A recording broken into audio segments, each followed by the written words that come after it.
అండి. మనకి బయట నెయ్యి కొనాలంటే కేజీ నెయ్యి 800 నుండి 900 వరకు ఉంది.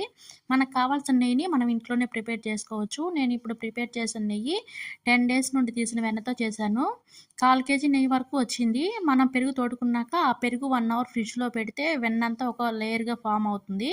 ఆ వెన్నని తీసి ఒక బాక్స్‌లో వేసి 10 డేస్ కానీ, 20 డేస్ కానీ ఇలా తీసి మిక్సీ పట్టుకోవాలి. వెన్నంతా బాగా దగ్గరికి వచ్చేలాగా మిక్సీ పట్టుకోవాలి. ఇలా మిక్సీ పట్టుకున్నాక కూల్ వాటర్‌తో వెన్నని 4, 5 టైమ్స్ వాష్ చేయాలి. వాటర్ మజ్జిగలాగా ఉండకూడదు. వాటర్ ప్యూర్‌గా వచ్చేంత వరకు వెన్న వాష్ చేయాలి. తర్వాత ఒక గిన్నెలో వేసి మరిగించాలి. మనకు వెన్న పర్ఫెక్ట్‌గా పూసగా రావాలంటే వెన్న మనం వేడి చేస్తాం కదా! ఆ గిన్నె అడుగు భాగం బ్రౌన్ కలర్ వచ్చేంత వరకు వేడి చేయాలి. బ్రౌన్ కలర్ వచ్చాక గ్యాస్ స్టవ్ ఆపేసి మెంతులు ఒక స్పూను, కరివేపాకు వేసుకోండి. మంచి స్మెల్ వస్తుంది. లేదా తమలపాకు వేసినా మంచి స్మెల్ వస్తుంది.